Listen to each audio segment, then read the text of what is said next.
Fala galera, sejam bem-vindos a mais um vídeo aqui no Bel Insights. E no vídeo de hoje, como vocês já puderam ver no título, eu vou fazer uma análise, como eu já tenho feito aqui no canal, de alguns produtos que são topo de linha, mas de alguns modelos não tão recentes. Porque eu acho que às vezes vale muito mais a pena você investir por um produto que é muito similar em termos de preço a um intermediário do ano, sendo que é um topo de linha e que vai trazer todas as características que um topo de linha tem, principalmente nas câmeras. Então, se você tem interesse nessa linha da Samsung, na linha S21, seja S21 normal ou S21 FE, fica ligado aqui nesse vídeo.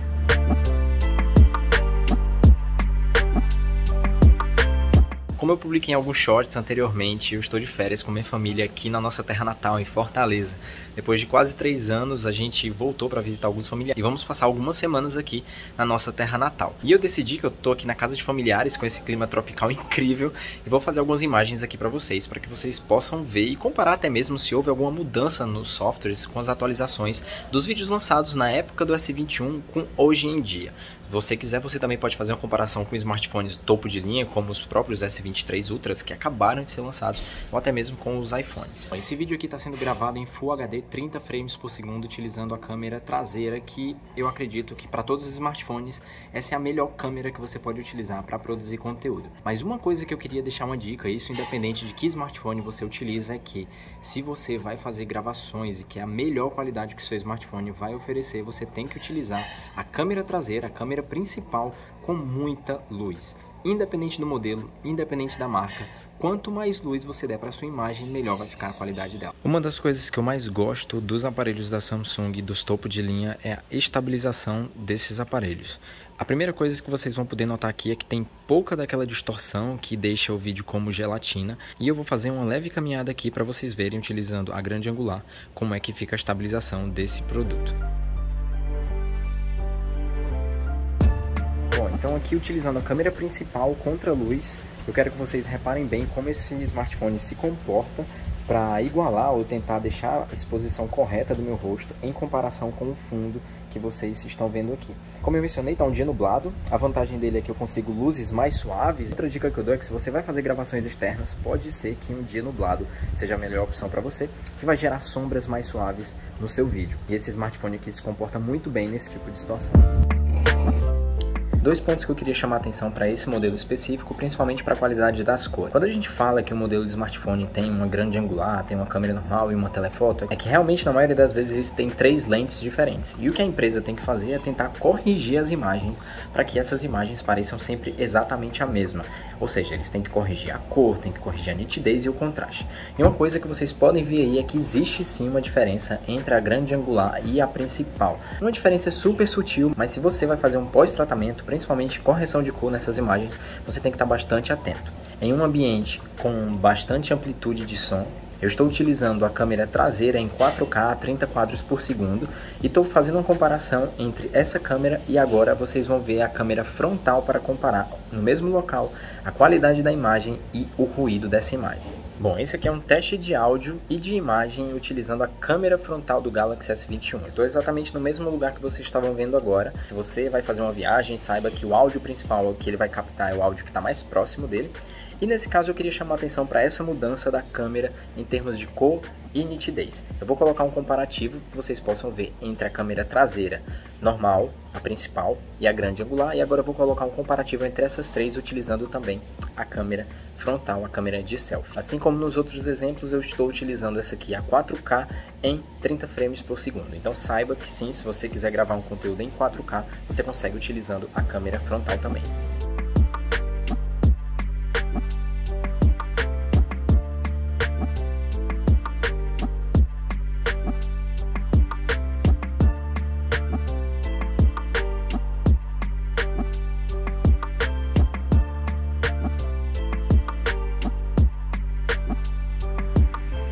Recadinhos de meio de vídeo, você já sabe, se você está gostando desse vídeo, eu peço desculpa para os inscritos por estar produzindo menos, mas é porque esse período da vida está sendo bastante conturbado e eu consegui parar um pouco aqui nas férias para produzir esse conteúdo aqui para vocês e não deixar esse canal sem produzir por muito tempo. Então já sabe, deixa o seu like, se inscreve no canal e confere todos os links aqui embaixo e as formas que você tem de ajudar o canal para que você mantenha esse canal aqui sempre ativo. Uma das coisas que existe muito antes de existir o modo cinema no iPhone é o vídeo em retrato. Esse modo eu acho que foi implementado ali na linha S10, S10 S10 e S10e, e você também pode utilizá-lo aqui diretamente do seu Galaxy S21.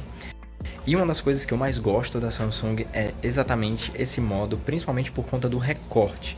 Você consegue ajustar o nível de desfoque. Lá estou eu aqui fazendo o começo do vídeo, utilizando o comando de mostrar a palma. Mas uma das coisas, como eu estava falando, é que você consegue ajustar esse nível de desfoque. E eu gosto muito do corte da Samsung. É um dos melhores cortes que eu já vi de smartphone. No meu iPhone 13, por exemplo, quando eu tento fazer algum vídeo no modo cinema, ele deixa de pegar algum dos cabelos, assim, que ficam um pouco espalhados. Mas aqui você vê que o corte ele é feito de uma forma bem melhor. Olha, aqui eu estou contra a luz e ele consegue detectar que isso aqui é um cabelo subindo e não está desfocando essa parte aqui. Uma das coisas que você não consegue fazer é alterar esse desfoque depois. Bom, nesse modo de vídeo em retrato, você tem tanto esse modo aqui de desfoque comum, e como eu mencionei anteriormente, você pode alterar esse desfoque tanto para o 0 quanto aumentar. Eu gosto nesse meio termo. Dá pra ver aqui que na minha orelha ele tá desfocando um pouco, então ele tá fazendo essa profundidade a partir do meu rosto. Vou gravar de novo. Mas ele tem também outros modos mais divertidos, em que você pode realmente fazer um desfoque maior. E quando você quer realmente ver onde que tá pegando esse recorte, você, nesse modo de ponto de cor, que deixa tudo desaturado e deixa apenas você em saturação, você consegue ver onde é que está o recorte aqui do vídeo. Ele ainda tá reconhecendo aqui minha mão, aqui já não reconhece mais, aqui reconhece o dedo, mas você vê que o recorte da cabeça é muito bem feito. Então esse modo é um modo que já existe desde os S10 e que você pode utilizar também nas suas produções de conteúdo quando for utilizar o S21 para poder gravar. Tá, então para resumir essa parte de vídeo, quais são os principais pontos positivos dessa linha? Então o primeiro ponto positivo é o preço, que para um topo de linha, você esperar mais uns anos, você consegue comprar ele bem mais no preço. Claro que se por essa mesma faixa de preço você conseguir encontrar um S22 ou até mesmo um S23 em alguma promoção, vale muito mais a pena você pegar um mais atual, caso você goste dos aparelhos da Android, né? Caso você goste dos aparelhos da Samsung. Se não, ainda assim vale a pena você olhar o vídeo que eu fiz falando só sobre o iPhone 11 Pro Max. Pode ser uma excelente opção para quem quer entrar nesse mundo da Apple, mas se você tiver condições, vale a pena sempre investir num topo de linha.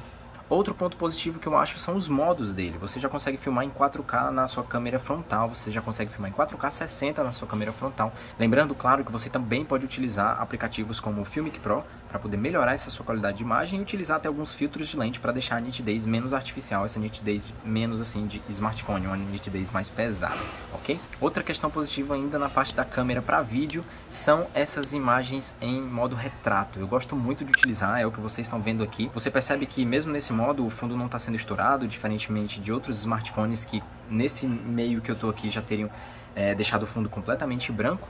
E o áudio eu acho um áudio bastante considerável, principalmente se você não tiver recursos ou não for utilizar microfone de forma alguma. Eu acho que o áudio dele é bem fácil de você utilizar nas suas produções audiovisuais. Como pontos negativos, eu gostaria de citar aqui esse smartphone aqui. Se você filma em 4K ou filma bastante, assim, takes mais longos, como eu estou fazendo aqui agora, ele vai esquentar muito. Então, se você puder deixar ele no tripé, tirar a capinha, tiver num ambiente um pouco mais climatizado, aqui em Fortaleza é bem quente, então eu sinto que os smartphones aqui aquecem um pouco mais, você pode sim optar por tirar a capinha e deixar ele num ambiente que você não vai ficar pegando tanto e sentindo tanto esse aquecimento. Você faz takes, né, essas tomadas mais curtas, 10 a 15 segundos, como eu faço, para viagens e até mesmo para somar depois em um vídeo mais longo, imagens que você pode captar para fazer um B-roll, esses vídeos mais em câmera lenta, eu acredito que você consiga utilizar sim, sem perceber tanto esse aquecimento. Bom, e na parte de fotografia, vale a pena ou não vale a pena utilizar o Galaxy S21?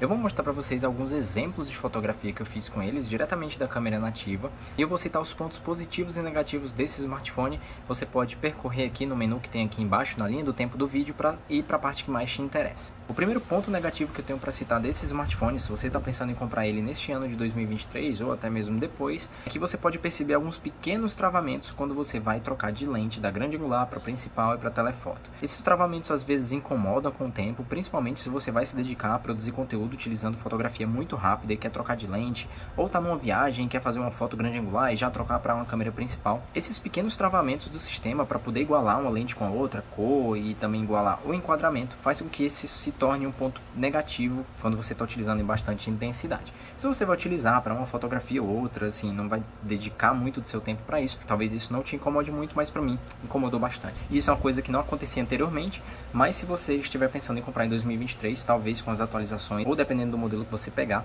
pode sim acontecer esse tipo de travamento. Outro ponto negativo, mas isso já estou querendo puxar um pouco demais, é a questão da correção de cores e também da iluminação.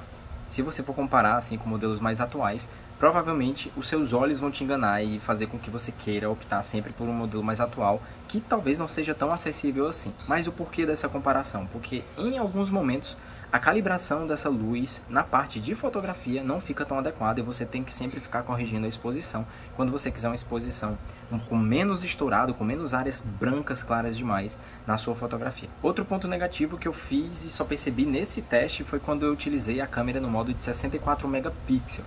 Muitas vezes quando eu ia tentar fazer uma fotografia minha utilizando a câmera... Muitas vezes quando eu ia utilizar a câmera traseira para fazer fotografias minhas, ele errava bastante o foco. E quando eu tentei fazer algumas de objetos também, ele fazia o registro do foco um pouco mais atrás. Então esse é um ponto que você tem que ter atenção se você for utilizar o 64 megapixels. Lembrando que pixel só quer dizer tamanho de imagem, não qualidade de imagem. A qualidade vai ser baseada principalmente pelo sensor do seu smartphone. Se você quiser imprimir uma fotografia, ou fazer um banner, um cartaz e quiser 64 megapixels, ou quiser fazer um crop na sua imagem e quiser uma imagem grande o suficiente para fazer um crop com alta resolução, a 64 megapixels essa função vai ser excelente para você. Então é só ter um pouco de atenção na parte do foco dessa imagem. Bom, e os pontos positivos? O principal ponto positivo que eu acho é que eu gosto muito das lentes da Samsung para fotografia de ambientes abertos, de paisagem. Eu vou mostrar para vocês algumas fotografias que a gente fez ao longo dos anos utilizando esse aparelho, e são fotografias nativas, muitas vezes você não precisa nem editar. Uma coisa que as pessoas não gostavam muito, mas que para mim não é tão importante assim, é que algumas imagens vêm um pouco mais saturadas do que deviam quando se tratam de paisagem. Então você tem que ter isso em mente quando você for comprar o seu aparelho, fazer uns testes lá, ou ver com a pessoa que você vai comprar na loja, fazer uns testes com a qualidade do smartphone. Quando você vai comprar o smartphone pensando apenas na câmera, você tem que testar. Isso porque até mesmo eu, quando fui comprar o iPhone 13, eu fui testar e algumas coisas eu não gostei mesmo assim da câmera dele, principalmente na câmera de selfie. Mas quando eu comparava com o que eu queria mesmo, que era produção de vídeo, aí já era o que se adequava mais para minha realidade. Outro ponto positivo da fotografia desse aparelho é o modo de edição de foto diretamente no smartphone, que você também pode remover objetos. Então se você vai fazer uma fotografia de paisagem, ou você fez uma fotografia durante as suas férias e quiser remover algumas pessoas de paisagens específicas ou de locais específicos, você consegue fazer sem mais problemas. No exemplo que você está vendo aí, eu estou tentando remover da imagem coisas bastante complexas e ainda assim o resultado, se eu não tivesse mostrado para vocês anteriormente, provavelmente a maioria de vocês não repararia que tem ali um objeto removido de cena. Então, se você for fazer fotografias em paisagens que são muito contínuas, assim, não tem tantas complexidades em objetos, for praias, campos, tiver alguma pessoa ali no cantinho, eu garanto que o sistema da Samsung vai conseguir retirar para você perfeitamente. Outro ponto positivo é que esse smartphone já tem o modo bulb de fotografia, que é aquele modo nas câmeras profissionais em que você consegue fazer várias fotos em sequência para um movimento muito grande, um esporte, para fazer uma captação de algum movimento, e aí você consegue selecionar depois qual foto você quer utilizar. Eu já gosto bastante de utilizar esse modo, mas lembre-se que dependendo do ambiente, se tiver baixa luminosidade, as fotos vão sair bastante borradas. Então isso é mais para quando você tiver bastante luz. E por último, eu gosto bastante da nitidez da Samsung em questão de resolução de imagem quando você usa a câmera traseira. Se você usa a câmera frontal para essas imagens, já digo que independente do smartphone que você for comprar, não vale a pena utilizar a câmera frontal em relação à câmera traseira. Tente sempre utilizar a câmera traseira. Eu gosto bastante da nitidez e do contraste das imagens que esse smartphone proporciona. Bom, era isso, pessoal. Espero que vocês tenham gostado. Costumo ler todos e responder a maior parte dos comentários. Eu espero ver vocês no próximo vídeo e valeu!